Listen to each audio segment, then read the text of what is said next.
नमस्कार, आप देख रहे हैं इंडिया न्यूज। मैं आपके साथ तरन्नुम जहान शेख। बुलेटिन की शुरुआत करते हैं इस वक्त की बड़ी खबर से। आपको बता दें, मध्य प्रदेश के मुख्यमंत्री शिवराज सिंह चौहान आज दिल्ली में प्रधानमंत्री नरेंद्र मोदी से मुलाकात करेंगे। प्रदेश में कैबिनेट विस्तार की अटकलों के बीच मुख्यमंत्री शिवराज सिंह चौहान की इस मुलाकात को काफी अहम माना जा रहा है। आज दोपहर 12 बजे के बाद प्रधानमंत्री नरेंद्र मोदी से मुलाकात का कार्यक्रम प्रस्तावित है। इस दौरान मुख्यमंत्री शिवराज सिंह चौहान राज्य में कोरोना वायरस महामारी को लेकर प्रदेश सरकार के द्वारा दिए गए प्रयासों और वैक्सीनेशन की जानकारी प्रधानमंत्री को देंगे। तो वहीं दोनों नेताओं के बीच राजनीतिक मुद्दों पर भी चर्चा हो सकती है। सीएम शिवराज का प्रधानमंत्री के अलावा केंद्रीय मंत्री पीयूष गोयल और केंद्र रसायन और उर्वरक मंत्री डीवी सदानंद गौड़ा से भी मुलाकात होगी, और जिसके लिए सीएम कल रात ही दिल्ली पहुंच चुके हैं। बता दें कि भोपाल से रवाना होने से पहले मुख्यमंत्री ने सोशल मीडिया पर लिखा था कि भारत की गरीब जनता का कल्याण पीएम नरेंद्र मोदी के नेतृत्व में केंद्र सरकार की सर्वोच्च प्राथमिकता रही है। कल्याणकारी नीतियों और योजनाओं से सामाजिक सुरक्षा का एक ऐसा मजबूत कवच बनाया गया है जो गरीबों के लिए वित्तीय स्वतंत्रता के नए रास्ते खोलता है। हालांकि संभावना इस बात की भी जताई जा रही है कि पीएम के साथ आगामी कैबिनेट विस्तार को लेकर भी पीएम से चर्चा हो सकती है। मध्य प्रदेश से भी कई दावेदार कैबिनेट में शामिल हो सकते हैं, जिसमें ज्योतिरादित्य सिंधिया का नाम सामने आ रहा है। बता दें कि हाल ही में सिंधिया शिवराज सिंह चौहान से मुलाकात करने भोपाल आए थे। आपको बता दें, आज सीएम शिवराज सिंह चौहान पीएम नरेंद्र मोदी से मुलाकात करेंगे और इस दौरान कई अहम मुद्दों पर चर्चा की जा सकती है। और इस मुलाकात के बाद वो कई केंद्र मंत्रियों से भी मुलाकात करेंगे, जिसमें पीयूष गोयल का नाम सामने आया है।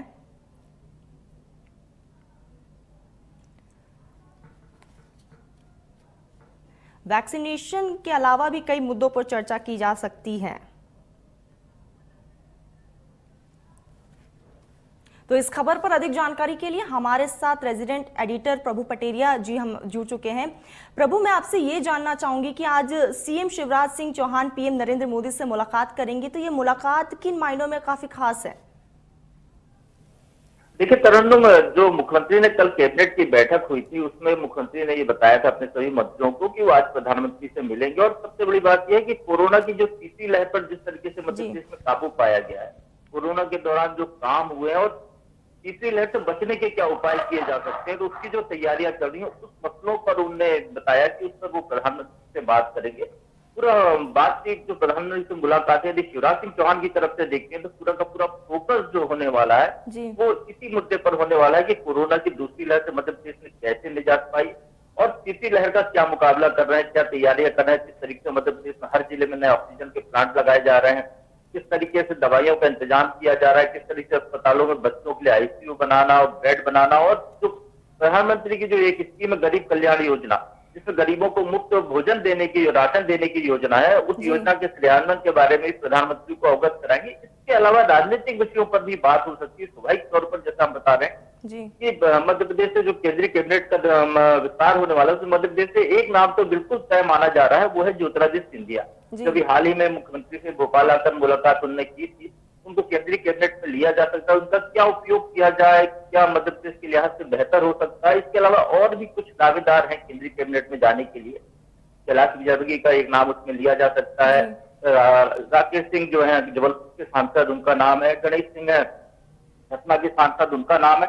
तो ऐसे लोगों के किसको लिया जा सकता है, क्या संतुलन साधा जा सकता है, इन तमाम विषयों पर चर्चा वहां पर हो सकती है। प्रभु, इसके अलावा पीएम मोदी से मुलाकात के बाद वो कई केंद्र मंत्रियों से भी मिल सकते हैं, तो कौन कौन से वो नेता है जिनसे आज सीएम शिवराज सिंह चौहान मुलाकात करेंगे? तरन्नुम, जो हमें जानकारी थी, 3 केंद्रीय मंत्रियों से मुलाकात के लिए शिवराज जी ने समय मांगा था, उसमें से 2 का समय मिल गया है। नरेंद्र सिंह तोमर का समय अभी नहीं मिला, उनको हो सकता है शाम तक उनकी नरेंद्र सिंह तोमर से भी मुलाकात हो जाए। वो दोपहर में पीयूष गोयल से मुलाकात करेंगे, उसके बाद शाम को सदानंद गौड़ा जो केंद्रीय रसायन उर्वरक मंत्री, उनसे मुलाकात करेंगे। और ये आभार प्रदर्शन की मुलाकात तो कह सकते हैं कि जिस तरीके से कोरोना की दूसरी लहर के दौरान मध्य प्रदेश में ऑक्सीजन रेल चलाई गई, मध्य प्रदेश में हवाई जहाज से ऑक्सीजन के टैंकर जो है एयरफोर्स की प्लेन से इधर उधर ले जाए गए, इस तरीके से जो उद्योग विभाग ने जो स्टील प्लांट से ऑक्सीजन यहाँ पर मुहैया कराई, किस तरीके से राशन का बंदोबस्त गरीबों के लिए किया गया, तो उन तमाम चीजों के लिए जो उस दौरान लगातार बातचीत की गई है, रेमडेसिविर इंजेक्शन से लेकर सारी सप्लाई को लेकर, तो उसको लेकर एक जी। धन्यवाद ज्ञापन होगा। और आगे की तैयारी और क्या जरूरतें हैं मध्य प्रदेश की, क्योंकि अब अनलॉक फेज 2 हो गया है मध्य प्रदेश में, लगभग पूरा प्रदेश खुल चुका है, विकास कार्य गति पकड़ने वाले हैं, जी। तो उसको लेकर जो प्रदेश की जरूरतें हैं और जो बचाव के उपाय है, तो उन तमाम चीजों पर, तमाम मुद्दों पर इस दौरान बात हो सकती है। और एक खबर ये भी है हमारे पास कि कल शाम को जब मुख्यमंत्री पहुंचे थे, उस पर उन्होंने भाजपा के राष्ट्रीय अध्यक्ष जेपी नड्डा से भी उनकी सौजन्य भेंट हुई है। भाजपा के जो राष्ट्रीय संगठन महामंत्री है BL संतोष, उनसे भी उन्होंने मुलाकात की। तो एक तरीके से भारतीय जनता पार्टी क्या मध्य प्रदेश में काम कर रही है, सरकार ने कैसा काम किया, ये मुख्यमंत्री ने अपनी तरफ से बताने की कोशिश की है केंद्रीय भाजपा के नेतृत्व को, और वही कोशिश वो प्रधानमंत्री से लेकर केंद्रीय मंत्रियों के बीच में भी करने वाले हैं। जी, इस बीच हम आपसे एक बात और जानना चाहेंगे, जैसे कि वो पीयूष गोयल से भी मुलाकात करेंगे, रेल मंत्री से, तो क्या इस दौरान ट्रेन कनेक्टिविटी को लेकर भी बातचीत हो सकती है, क्योंकि कोरोना काल में ट्रेन का संचालन बंद था? बिल्कुल तरन्नुम, मध्य प्रदेश कोरोना के दौरान जो ट्रेनों का संचालन रोक दिया गया था, बहुत सारी ट्रेनों का आवागमन प्रतिबंधित हो गया था, उसको शुरू करने की बात हो सकती है। वैकल्पिक तौर पर जो माल का परिवहन है उसकी व्यवस्था की बात हो सकती है। बहुत सारी चीजें यहाँ पर रुकी हुई हैं जो परिवहन ठप होने के कारण। और पीयूष गोयल के पास नागरिक आपूर्ति निगम का प्रभार, विभाग का प्रभार भी है, खाद्य एवं नागरिक आपूर्ति विभाग का। तो जो प्रधानमंत्री कल्याण योजना में गरीबों को जो राशन मिल रहा है, उसका पूरा काम भी लगभग वही देख रहे हैं। तो एक वो बड़ी योजना है जिसको प्रधानमंत्री ने नवंबर तक बढ़ा दिया है, अगले नवंबर तक गरीबों को मुफ्त राशन दिया जाएगा। तो उसको लेकर क्या व्यवस्था है मध्य प्रदेश में, किस तरीके की व्यवस्था की गई है और क्या आवश्यकता है मध्य प्रदेश, इन तमाम मसलों पर पीयूष गोयल से मुलाकात में उनकी बातचीत हो सकती है। और यदि हम सदानंद गौड़ा की बात करते हैं, तो सदानंद गौड़ा के पास रसायन और उर्वरक मंत्रालय है, तो वहां से दवाइयों की जो सप्लाई हुई थी और जिस तरीके से ऑक्सीजन की सप्लाई का बंदोबस्त कराया गया था, उन तमाम मसलों पर भी बात वहां पर हो सकती है।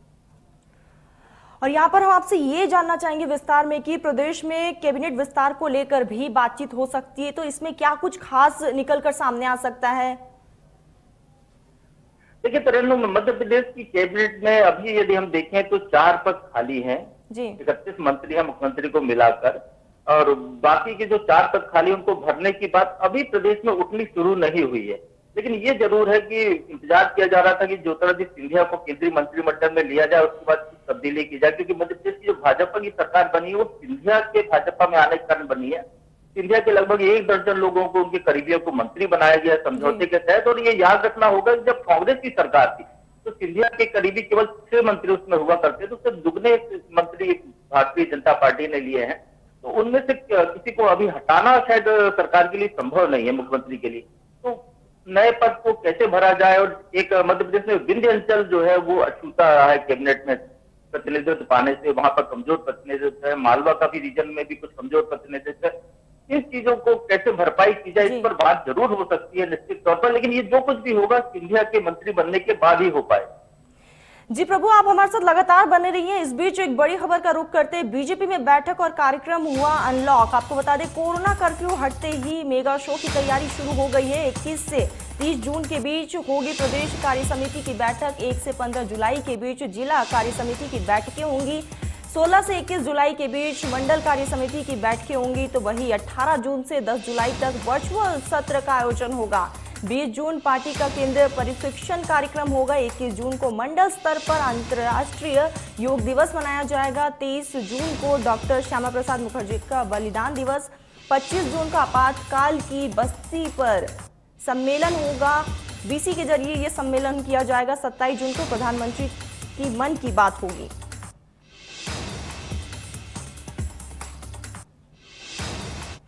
हमारे साथ प्रभु जी लगातार जुड़े हुए हैं हमारे साथ। प्रभु, हम आपको बता दें कि लगातार मतलब कोरोना के आंकड़े कम होते गए, सारी चीजें अनलॉक हो गई है, ऐसे में बीजेपी भी अब एक्टिव मोड में आ चुकी है।